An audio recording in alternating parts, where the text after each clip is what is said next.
Number 1. Luigi Mangione. It was a cold December morning in New York City, and the streets outside the Hilton Midtown were just waking up when gunfire shattered that quiet. A man walked up behind Brian Thompson, the chief executive of UnitedHealthcare, and shot in the back and the leg before disappearing into the crowd. Thompson had come to the city for his company's annual investors meeting. He never made it inside. The shooter had planned his escape route carefully. He fled on foot, then vanished into the subway system, leaving behind almost nothing except a backpack later found in Central Park, stuffed with nothing more meaningful than a pile of Monopoly money and a jacket. On the shell casings recovered at the scene, investigators found 3 words scratched into metal: delay, deny, depose. Anyone familiar with how health insurance companies operate immediately recognized the phrase. It echoed a well-known criticism of the industry, of how claims get delayed, denied, and defended against over and over until sick people simply give up. For 5 days, nobody knew who this man was. Then, in a small town called Altoona in Pennsylvania, an employee at a McDonald's noticed something familiar about a customer sitting quietly with his laptop. She called it in. When officers arrived, they found a 26-year-old named Luigi Mangione, and almost immediately his hands were shaking. Here's what made this case so strange to so many people. Mangione was not some troubled drifter with a long rap sheet. He came from a well-known Maryland family, graduated as valedictorian of his private school class, went on to University of Pennsylvania, where he earned both an engineering degree and a master's in computer science. He had interned at Johns Hopkins, worked on video games at a professional studio, and later took a data engineering job that, by his own account of friends, paid extremely well but bored him half to death. He had no criminal record at all. When police searched him at the station, they said they found a ghost gun, a homemade suppressor, a fake New Jersey ID under the name Mark Rosario, and a handwritten document, roughly 260 words, that talked about frustration with the American healthcare system. Investigators called it his manifesto. His defense team would later argue that officers searched his backpack illegally, without a warrant, and a judge eventually agreed that at least part of that evidence, gathered outside the McDonald's, had to be thrown out. What happened next surprised almost everyone. Instead of being universally condemned, Mangione became something else entirely online, a symbol. People frustrated with insurance denials and medical bankruptcy started painting his name on walls from New York to Marseille to Lucca in Italy. Hashtags calling for his freedom spread by the tens of thousands.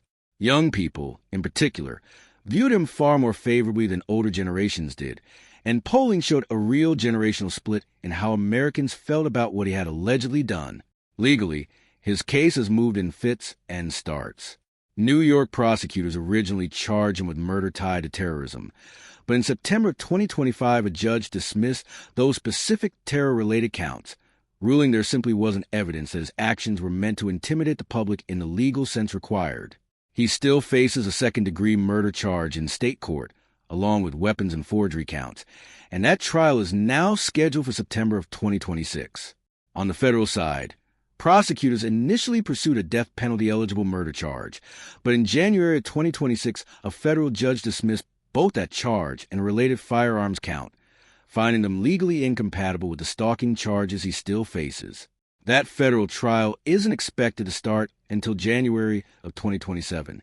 So here we are, well over a year after a man was shot dead outside a Manhattan hotel, and Luigi Mangione still hasn't stood trial. He remains in custody. He is, under the law, presumed innocent, but outside the courtroom, his name has already become something much bigger than one case, a lightning rod for a much older argument about power, profit, and who gets to survive in America's healthcare system. Number 2, Casey Anthony.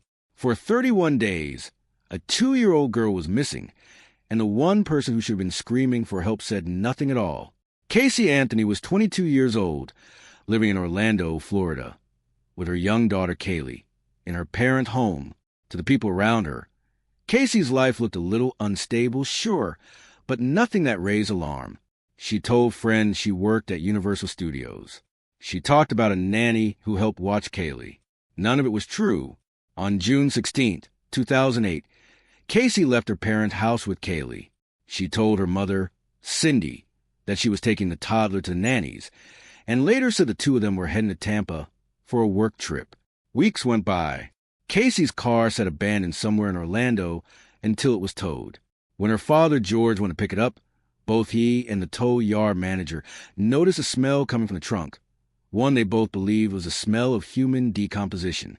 Inside, though, there was only a bag of trash.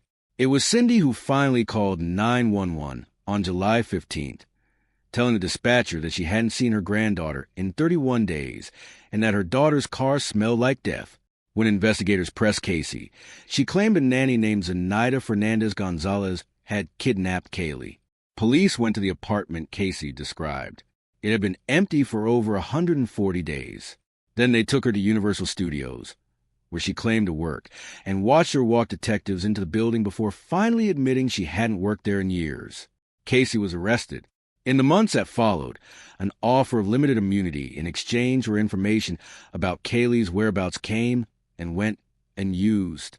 Then, in mid-August, a meter reader named Roy Kronk called police 3 separate times about something suspicious in the woods near the Anthony home. The first 2 times, officers didn't find anything worth pursuing. On the 3rd call in December, they finally searched properly and found the remains of a child in a wooded area, wrapped and left with duct tape near the skull. Kaylee's death was ruled a homicide, though the medical examiner could never determine exactly how she died. Casey was indicted on first-degree murder charges. Florida sought the death penalty. The trial that followed in the summer of 2011 became one of the most watched legal proceedings in American history, with cable networks treating it almost like a live sporting event. Prosecutors argued Casey had used chloroform and duct tape to suffocate her daughter so she could live a freer, party-focused life. Her defense, led by attorney Jose Baez, offered a very different story, that Kaylee had drowned accidentally in the family pool, and that Casey's father George had helped cover up out of fear of a neglect charge. The defense leaned hard on the fact that there was no confirmed cause of death, no witness, and no definitive physical evidence tying Casey to a murder. On July 5, 2011, the jury delivered its verdict: not guilty of first-degree murder, not guilty of aggravated child abuse, not guilty of aggravated manslaughter, guilty only of 4 misdemeanor counts for lying to police. The reaction outside the courthouse was instant and furious. Crowds shouting their disapproval, social media flooding with disbelief. But as one juror explained afterward, being found not guilty didn't mean the jury believed Casey was innocent. It meant the state hadn't proven its case to the standard the law demands. Because she had already spent almost 3 years in jail awaiting trial, Casey was released just days after sentencing, in July of 2011. An appeals court later threw out 2 of her 4 convictions on double jeopardy grounds. To this day, no one else has ever been charged in Kaylee's death, and the central question of exactly what happened to that little girl has never actually been answered in the courtroom. Casey has continued to maintain her innocence, and in more recent years has resurfaced online, describing herself as an advocate and sharing her perspective through newsletters and social media, a decision that reignited a fresh wave of public criticism all over again. Number 3, Chris Watts. On the afternoon of August 14th, 2018, a man stood in front of television cameras outside his home in Frederick, Colorado, and calmly asked the public to help him find his missing wife and daughters. His voice barely wavered. What almost nobody watching realized in that moment was that the mystery he was pretending to solve had already been solved. He was the one who had ended their lives. Chris Watts and his wife Shannon had built what looked, from the outside, like an enviable life. A large 5-bedroom house north of Denver. 2 young daughters, Bella and Celeste. A 3rd child on the way, a boy they had already planned to name Nico. Shannon documented much of it online, while working from home selling wellness products. Chris worked for an oil company. But underneath the family photos, there was real strain, financial pressure from an old bankruptcy, a marriage that was quietly falling apart, and an affair Chris was having with a co-worker, one he had already told her he was separating from his wife over, even though no divorce had actually begun. In the early hours of August 13th, Shannon returned home from a business trip to Arizona. What happened over the next few hours would only come out later, in pieces, through Watts' own shifting confessions. Before the sun came up, Shannon and both girls were dead. Watts drove their bodies to the oil site where he worked. He buried Shannon in a shallow grave nearby. His daughters. He pushed through openings in crude oil storage tanks barely 8 inches wide. A friend of Shannon's grew worried when she missed a medical appointment and stopped answering texts. By early afternoon, she was standing outside the family's front door, and police were conducting a welfare check. Watts let the officers search the house. Inside, everything looked wrong in a quiet way. The family dog was fine. Shannon's purse, her keys, her medication, all still there. Her car sat in the garage with the girls' car seats inside, untouched. Her wedding ring sat on the nightstand. Watts told investigators he'd last seen his wife early that morning before heading to work. He did television interviews pleading for their safe return. But 2 days later, on August 15th, he agreed to a polygraph test, and he failed it. Confronted directly, he broke, first confessing to his own father, then to detectives. His first version of events tried to shift blame onto Shannon herself, claiming he found her smothering their daughters and killed her in a rage. That story didn't hold up. Eventually, he admitted he had killed all 3 of them himself. Prosecutors charged him with 9 counts, including multiple first-degree murder charges tied to Colorado's laws covering the killing of children by someone in a position of trust, along with charges for unlawfully ending Shannon's pregnancy and tampering with their bodies. Facing the possibility of the death penalty, Watts instead pleaded guilty to all 9 charges in November of 2018. Shannon's own family supported the plea deal, saying they didn't want anyone else's life taken because of what had happened. At sentencing, prosecutors suggested Watts believed his family stood between him and the new life he wanted. The judge who sentenced him made a simple point that still lingers over the whole case. Divorce was an option. Separation was an option. Walking away was always an option. He chose something that could never be undone instead. Watts received 5 life sentences without parole, 3 of them running consecutively, along with decades more for the other charges. He was transferred out of Colorado to a maximum security prison in Wisconsin for security reasons. And that's where he remains, a man who will never legally walk free again. What makes the case linger in people's minds isn't that Watts looked dangerous. It's that he didn't. He looked like an ordinary neighbor, an ordinary father, smiling in family photos, right up until the moment the truth came out from underneath his own front door. Number 4, Brandon Clark. Early on the morning of July 14th, 2019, disturbing images started circulating inside online communities, posted by someone who seemed to want an audience for what he had just done. Some people who saw them assumed it was another cruel internet hoax. Others didn't wait to find out. They called the police. By the time the sun was fully up, investigators had a name, and it belonged to a 21-year-old from central New York named Brandon Clark. Clark had met a 17-year-old girl from Utica through social media. She was active online, hoped to study psychology one day, and considered Clark a friend. Her family later said that's really all he ever was to her, a friend, even though it seemed to them he wanted the relationship to be something more serious. To the family, Clark had seemed polite, trustworthy, someone they'd welcomed into their lives. On the night of July 13th, Clark, the teenager, and another young man drove into New York City for a concert. On the drive back toward Utica, prosecutors say something shifted. Clark had reportedly grown upset after watching the girl show affection toward the other young man in the car. Somewhere along that late-night drive home, his resentment curdled into something far darker. In the early hours of July 14th, Clark stopped in a secluded part of Utica. There, he attacked the teenager with a knife and killed her. Investigators later found signs suggesting the attack wasn't purely spontaneous, that Clark had searched online beforehand for information related to harming someone, and had brought along equipment that let him record what he was about to do. That's where this case takes its darkest turn. Clark photographed what he had done and uploaded the images to platforms, including Discord and Instagram, along with cryptic posts that seemed to be announcing the killing to the world. The material spread almost instantly. Some people reported the accounts. Others, disturbingly, copied and reshared the images before platforms could take them down. Strangers even sent the material directly to the victim's grieving family, turning a private tragedy into a very public spectacle. Several people who saw the posts online contacted police. Clark himself also called emergency services, admitting someone had died and suggesting he intended to hurt himself. Using both the emergency call and information gathered from the online posts, officers found him near a vehicle in Utica. He injured himself during the encounter, but survived.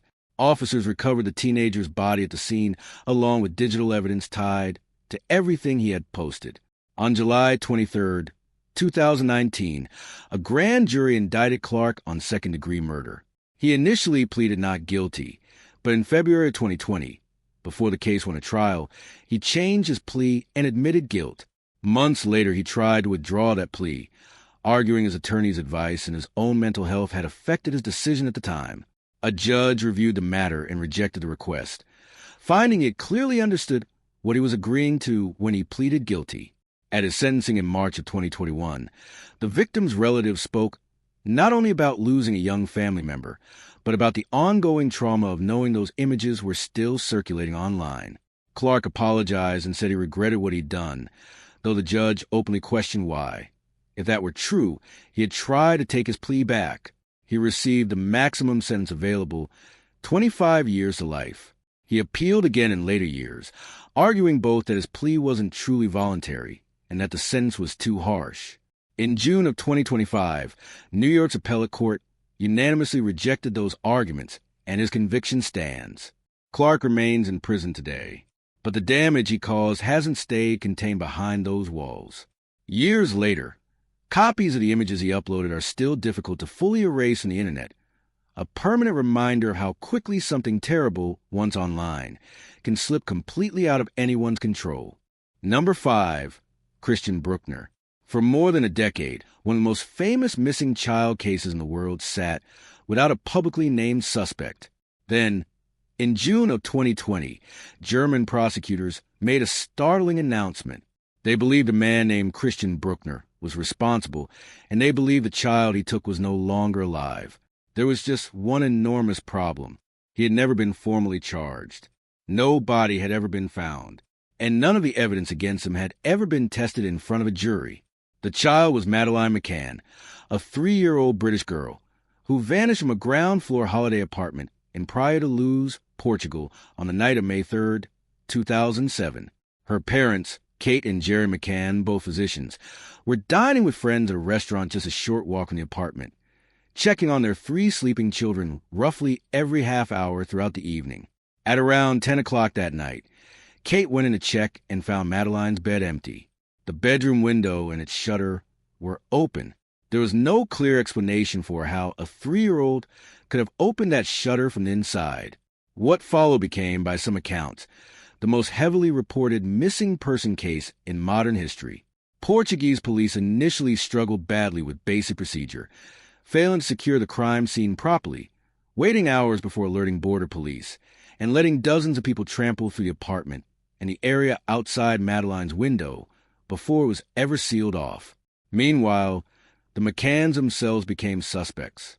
Portuguese investigators, working partly off a complicated and ultimately inconclusive British forensic analysis of possible DNA traces found in the family's rental car, gave Kate and Jerry official suspect status in September of 2007, a status that was only lifted the following July when Portugal's Attorney General closed the case entirely, citing insufficient evidence against anyone. For years after that, the investigation limped along. Private detectives hired by the family chased leads across Europe and North Africa. Britain's Metropolitan Police eventually launched their own review, known as Operation Grange, in 2011, ultimately concluding the most likely explanation was a planned abduction or a burglary that went wrong, rather than anything involving the parents.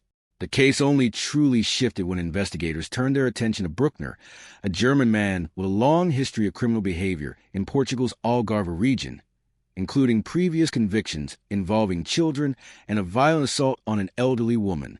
Investigators established that a phone connected to Brückner had been used in the area around Praia de Luz on the night Madeleine disappeared, and that it had received a call lasting around 30 minutes shortly before her disappearance was even discovered. He was also linked to a camper van he lived out of during those years, which German investigators eventually seized and examined. In April of 2022, Portuguese authorities formally gave him suspect status, a legal designation that offered him certain protections during questioning, but still stopped well short of an actual charge. Searches continued for years afterward, including a major operation around a reservoir near Praia de Luz in 2023 and another search of locations in the Algarve in 2025, none of which produced a public breakthrough. Complicating things further, Brückner was acquitted in an unrelated German trial in October 2024 involving separate sexual offense allegations, after the court found the evidence insufficient. And in January of 2025, the German prosecutor leading the McCann investigation himself admitted there was no immediate prospect of actually charging Brückner, even while continuing to describe him as the prime suspect. British investigators asked to interview him before his release from prison on the elderly woman's assault case, but he declined. He completed that sentence and was released in September of 2025, now living under strict supervision, including electronic monitoring and travel restrictions. As things stand, Brückner has not been charged with abducting or killing Madeleine McCann. His lawyer continues to reject the allegations entirely. British, Portuguese, and German authorities all still describe their investigation as active, nearly 2 decades after a little girl vanished from her bed on a Portuguese holiday. The case remains suspended in that uncomfortable space between strong suspicion and a courtroom's demand for actual proof. Number 6. Joseph James DeAngelo. For decades, families across California locked their doors at night, never knowing that the man who had broken into dozens of homes and killed inside some of them might be living quietly just a few streets away. Then in April of 2018, officers walked up to a modest house in Citrus Heights and arrested a 72-year-old grandfather named Joseph James DeAngelo. He turned out to be a former police officer who had spent much of his adult life hiding in plain sight inside the very communities he had once terrorized. DeAngelo's crime stretched back to the early 1970s and moved through several distinct, terrifying phases. It began with what investigators now call the Visalia Ransacker, a spree of more than 100 burglaries around Visalia, California, where the intruder would rifle through homes, scatter belongings, and steal odd low-value items while ignoring valuables in plain sight. During this period, in September of 1975, a father named Claude Snelling was shot and killed while trying to stop the intruder from taking his teenage daughter. DeAngelo later pleaded guilty to that murder. By 1976, the crimes had escalated dramatically and moved to the Sacramento area, where DeAngelo became known as the East Area Rapist. He would stalk quiet, middle-class neighborhoods at night, break into homes where people were sleeping, and terrorize them, often binding a male partner while raping the woman, sometimes staying in the house for hours afterward. He committed at least 50 known rapes across several Northern California counties during this period, along with hundreds of prowling and burglary incidents. All while unknown to his colleagues, he was himself working as a sworn police officer, first in Exeter and later in Auburn, a detail that later helped explain his unsettling familiarity with how investigators actually worked. Then, around 1979, the attacks moved south to Santa Barbara, Ventura, and Orange counties, and they turned lethal. Under the name the Original Night Stalker, DeAngelo is believed to have murdered at least 10 people between 1979 and 1986, targeting couples in their own homes, killing them by gunshot or by bludgeoning, and in at least one earlier case that same year, raping and murdering a victim alone. After 1986, the killing simply stopped, and for decades investigators had no idea who to look for. What finally cracked the case wasn't a fingerprint or an eyewitness. It was genetic genealogy. In 2017 and 2018, investigators uploaded a DNA profile built from decades-old crime scene evidence to a public genealogy website and used the distant relatives identified to slowly build out an enormous family tree, eventually narrowing thousands of potential relatives down to a small handful of possible suspects. DeAngelo emerged as the one name that fit. Detectives quietly collected a discarded DNA sample from his car door handle, and later another from his trash, and both matched evidence from the old crime scenes. Because so many of the statutes of limitations on the earlier rapes and burglaries had long since expired, DeAngelo could only be formally charged with murder and kidnapping, 13 counts of each, spanning crimes across 6 different California counties. Facing the possibility of a death sentence, he agreed to a plea deal in June of 2020 pleading guilty to all of it, and in the process admitting to dozens of additional crimes he could never actually be prosecuted for. In total, authorities say he admitted involvement in crimes against 87 people across 53 separate locations. Before sentencing, survivors and relatives spent days addressing the court, describing decades spent wondering if the man who had hurt them was still out there, still nearby. D'Angelo sat quietly through it and offered only a brief apology at the end. In August of 2020, the judge handed down 11 consecutive life sentences without the possibility of parole for murders, plus additional time for the kidnapping counts and weapons enhancements, a sentence that guarantees he will die in prison. He remains incarcerated in protective custody in California today, an elderly man now, but one whose ordinary decades-long disguise as a police officer, mechanic, father, and neighbor made the truth about him almost impossible to imagine until DNA, and the family trees of people who had never even met him, finally reached back through time and found him. Number 7, Luka Magnotta. Before police even realized a serious crime had taken place, thousands of strangers online had already seen the evidence. A disturbing video had been uploaded to the internet by someone who seemed determined to turn a human life into a performance for an audience. Within days, packages containing human remains were showing up at Canadian political offices. Investigators were tearing apart a Montreal apartment, and the man responsible was already halfway across the ocean, moving through Europe. That man was Luka Magnotta, born Eric Clinton Kirknewman, a Canadian who had spent years trying, mostly without much success, to build a public persona for himself, working occasionally as a model, appearing in a handful of adult films, and filling the internet with photographs and stories designed to make his life sound far more glamorous than it actually was. In 2010, animal rights communities online identified him as the person behind videos showing kittens being killed. He denied it at the time, but the attention that followed only seemed to feed whatever it was he was chasing. In May of 2012, a 33-year-old Concordia University student from China named Junlin was last seen entering the Montreal apartment building where Magnotta lived. Inside that apartment, Magnotta killed him and then recorded and edited footage of what he did to the body afterward, later uploading it to a website known for shocking content. At first, some viewers assumed it had to be staged, another one of the internet's countless fake gore videos. Others noticed details that felt disturbingly real, and reports started reaching authorities. Then, on May 29th, a suitcase containing human remains was discovered near Magnotta's apartment building, and police searching the unit found clear evidence a serious crime had occurred there. Investigators also traced additional remains that had been mailed through the postal system to Canadian political party offices and to schools in Vancouver, an almost incomprehensible attempt to spread attention and shock as widely as possible. By the time police pieced this all together, Magnotta had already left the country. On May 31st, Interpol issued a red notice at Canada's request, and Magnotta's photograph began appearing at airports and police stations across multiple countries. Investigators believed he had flown from Montreal to Paris and continued on into Germany. His downfall, fittingly, came through the very thing he seemed to crave most. On June 4th, an employee at an internet cafe in Berlin recognized a customer who was, at that very moment, reading news stories about himself online. German police were called, and Magnotta was arrested without any prolonged struggle. The international manhunt that had captivated headlines for days was over in a matter of minutes. He was extradited back to Canada and charged with first-degree murder, committing an indignity to human remains, publishing obscene material, mailing prohibited material, and criminally harassing members of Parliament. When his trial began in September of 2014, his lawyers didn't dispute that it caused Lynn's death or carried out the acts shown in the recording.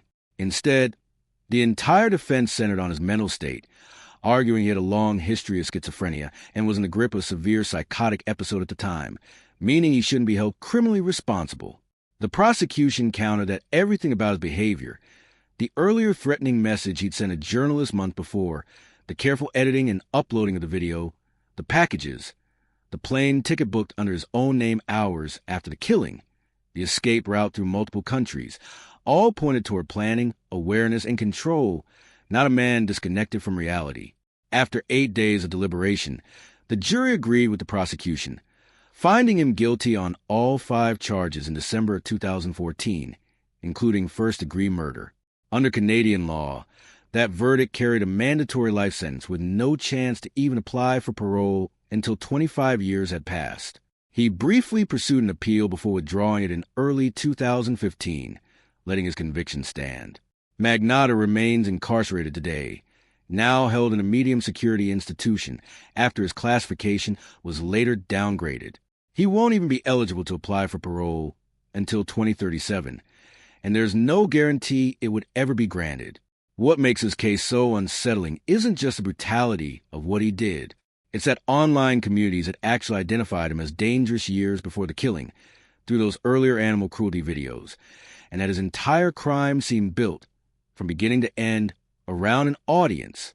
In the end, that same obsession with being seen was exactly what led investigators straight to him. Number 8. Tamerlan and Dzhokhar Tsarnaev. For a few seconds, the finish line of the Boston Marathon looked exactly the way it was supposed to look. Runners crossing under flags, families cheering from the sidewalks, volunteers waiting with water and blankets for the exhausted.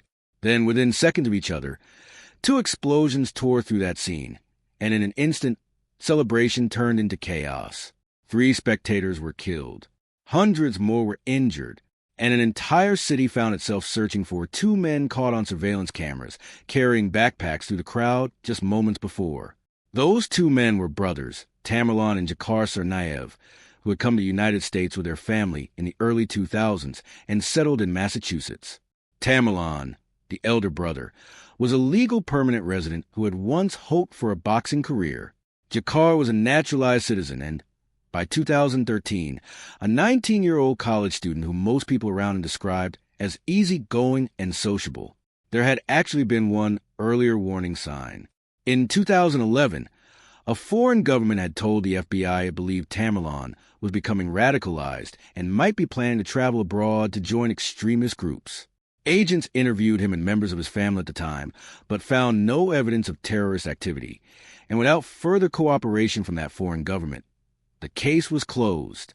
It would later become one of the most scrutinized details in the entire investigation. According to evidence later summarized by the United States Supreme Court, the brothers had begun consuming extremist propaganda and studying bomb-making material by late 2012, and had agreed by no later than February of 2013 to attack a public target. They chose the Boston Marathon. On April 15th, 2013, they carried homemade pressure cooker bombs into the crowded finish line area. At 2:49 that afternoon, the devices detonated seconds apart on Boylston Street.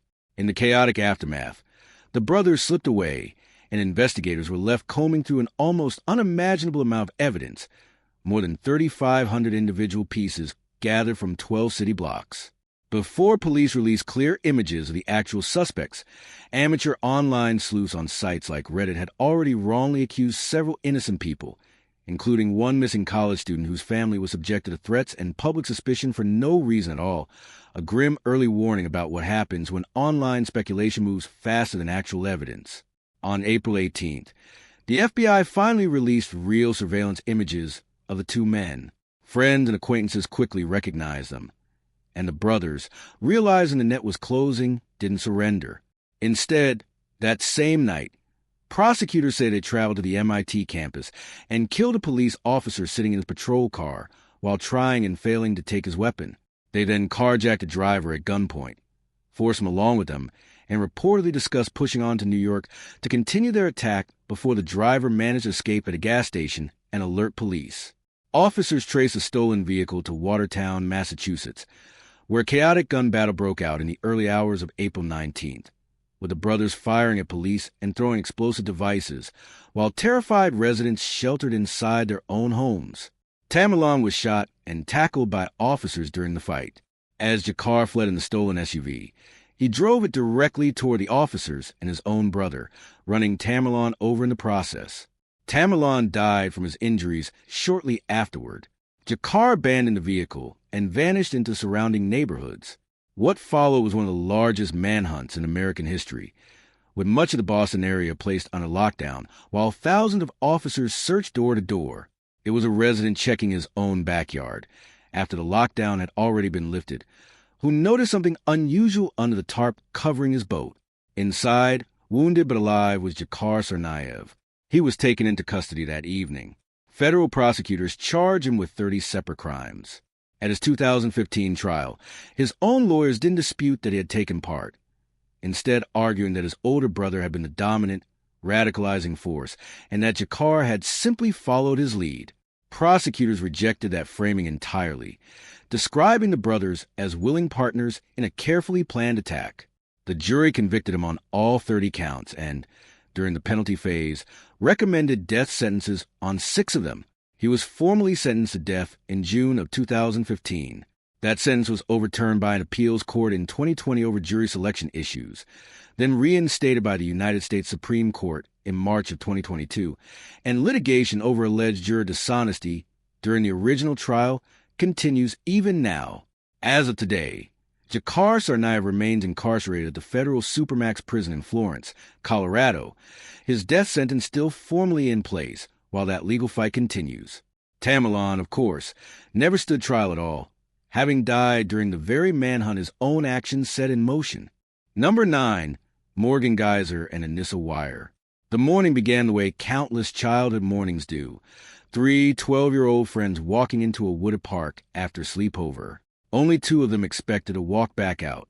Morgan Geyser and Anissa Weier were 6th graders in Waukesha, Wisconsin, and over months of shared conversation, they had convinced themselves of something most people would immediately recognize as fiction, that a tall, faceless internet character called Slender Man was real, that he demanded proof of loyalty, and that failing to give would bring harm to them and their families.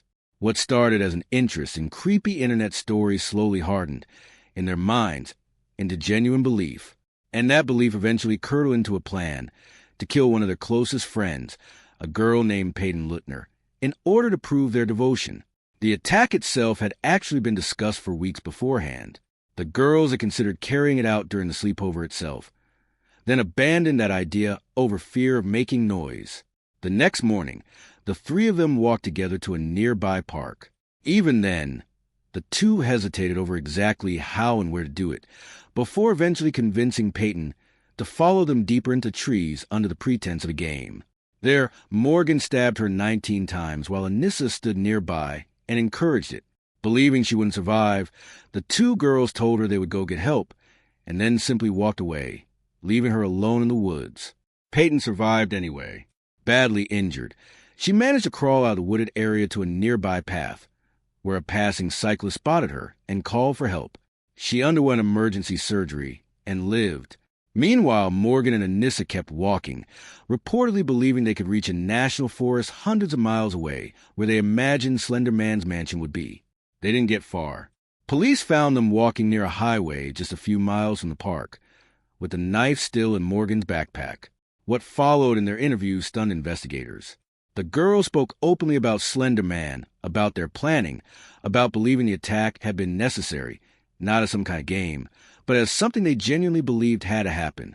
Both were only 12 years old at the time, but under Wisconsin law, certain serious homicide charges involving children 10 and older are automatically filed in adult court, and that's exactly what happened here. Prosecutors charged both girls with attempted first-degree intentional homicide. Their defense teams fought to move the cases into juvenile court, arguing that treatment, not adult prosecution, was the right response to children dealing with severe psychological problems. Mental health evaluations became central to both cases. Morgan was ultimately diagnosed with early-onset schizophrenia, describing hallucinations and beliefs involving fictional characters that had apparently been present in some form since early childhood. Anissa's condition was assessed differently, but experts also examined whether her own mental state had prevented her from truly understanding that what she was doing was wrong. Both cases were resolved through plea agreements rather than full trials. In 2017, Anissa pleaded guilty to being a party to attempted second-degree intentional homicide, and a jury subsequently found she was not legally responsible due to mental disease or defect at the time. She was committed to state mental health supervision for 25 years. Morgan pleaded guilty to attempted first-degree intentional homicide under a similar mental disease defense, and in February of 2018, received the maximum possible commitment under a plea deal 40 years in a state psychiatric institution. Neither girl received a traditional prison sentence. Both commitments allowed for treatment inside secure facilities, with the possibility of supervised release if doctors and a judge eventually agreed it was safe. Anissa was granted conditional release in 2021, allowed to live with her father under strict supervision, including GPS monitoring, continued treatment, and no contact whatsoever with Peyton, with her overall court supervision scheduled to run until 2039. Morgan's path back into the world was far rockier. Earlier release requests were denied, but in January of 2025, a judge finally approved conditional release after experts testified to years of real progress. Finding an appropriate group home placement proved difficult, with multiple proposed locations rejected, but she eventually entered community placement later that year. It didn't last. In November of 2025, Morgan removed her GPS monitoring device and left the group home with an adult acquaintance. She was found the following day roughly 170 miles away in Illinois. Rather than fight the resulting petition, she agreed to have her conditional release revoked, and in December of 2025, she was sent back into a state psychiatric institution, where she remains today under her original 40-year commitment. Anissa, meanwhile, continues living under her own ongoing court supervision. What still unsettles people about this case isn't really about Slender Man himself. He was never real, and millions of people encounter the very same online stories without ever hurting anyone. It's a reminder that fiction, repeated often enough to two vulnerable young minds, became powerful enough to feel more real to them than the friend walking right beside them. Number 10. Jeffrey Epstein. In July of 2019, Jeffrey Epstein was led into a Manhattan jail facing federal charges that could have kept him locked away for the rest of his life. Prosecutors said they had uncovered a system in which underage girls were paid to come to his properties and, in some cases, encouraged to recruit others. It looked, finally, like the evidence would be tested in front of the jury. Then, 36 days after his arrest, he was found dead in his cell. His death ended that trial before it ever began, and turned an already disturbing case into one of the most persistent and contested stories of the last several years. Epstein's path to enormous wealth started, oddly enough, as a math and physics teacher at an elite Manhattan private school, despite never actually finishing his own university degree. From there, he moved into finance, eventually building a career providing tax and state services to some of the wealthiest people in the world, cultivating friendships and connections across politics, business, and entertainment along the way. By the 2000s, he owned a Manhattan townhouse, a Palm Beach mansion, a ranch in New Mexico, and private islands in the Caribbean. The first real investigation into him began in Palm Beach, Florida, in 2005, after the parent of a 14-year-old reported that Epstein had paid her stepdaughter to strip and give him a massage. As detectives dug deeper, they identified dozens of girls, most between 14 and 17, describing a similar pattern, being paid to visit his mansion for what were framed as massages, and sometimes being paid extra for bringing along additional girls. The FBI eventually opened its own federal investigation as well. But instead of facing the serious federal charges investigators had drafted, Epstein's legal team negotiated an extraordinarily lenient deal behind closed doors in 2007, one that gave him and any unnamed potential conspirators immunity from federal prosecution, an agreement the girls involved weren't even told about before it was signed. In 2008, Epstein pleaded guilty to 2 state-level prostitution-related charges and was sentenced to 18 months, of which he ultimately served about 13, much of it under generous work release arrangements that let him leave the jail for up to 12 hours a day. To many of his victims and their families, it looked exactly like what it appeared to be, wealth and connections buying a soft landing that an ordinary defendant never would have received. For years afterward, Epstein returned to a life that looked, from the outside, largely unchanged, continuing to travel and maintain his elite social circle even as civil lawsuits and dog investigative journalism kept the old allegations alive. It was a 2018 Miami Herald investigation, built on interviews with dozens of his victims, that finally reignited serious attention, prompting federal prosecutors in New York to take a fresh look. In July of 2019, he was arrested again, this time on federal sex trafficking and conspiracy charges tied to allegations spanning 2002 to 2005. He pleaded not guilty. A judge denied him bail, ruling he posed a serious flight risk. Then, on August 10, 2019, Epstein was found dead in his cell at the Metropolitan Correctional Center in New York, in what was later ruled a suicide by hanging. A subsequent Justice Department reviewed documented serious failures at the jail that night. Staff skipping required checks, no cellmate assigned despite recommendations otherwise, records falsified to suggest checks had happened when they hadn't, and camera problems that limited available footage. Despite all of that documented negligence, official reviews found no evidence contradicting the conclusion that his death was, in fact, a suicide rather than anything else. Because he died before trial, the federal charges against him were formally dismissed, a dismissal that closed the criminal case but explicitly did not amount to any declaration of innocence. The broader investigation didn't end with his death. Ghislaine Maxwell, his longtime associate, was arrested the following year, accused of helping him recruit and groom underage girls. A federal jury convicted her on 5 counts in December of 2021, and she was sentenced to 20 years in prison in 2022, providing a form of legal accountability that Epstein's own death had made impossible in his case. In the years since, Epstein's estate, valued at roughly $600 million, has paid out well over $100 million to victims through a dedicated compensation program, along with additional settlements reaching into the tens of millions more. Major banks that had continued serving Epstein as a client, including J.P. Morgan Chase and Deutsche Bank, agreed to their own multi-million-dollar settlements after being accused of enabling his abuse by keeping him as a customer. And ongoing government releases of documents related to the case, driven in part by legislation passed in late 2025, have continued to fuel intense public scrutiny over exactly who else may have known what and when. Jeffrey Epstein spent decades building a life on money, secrecy, and access to powerful people. His first criminal case ended with a deal that let him walk back into that same life relatively unscathed.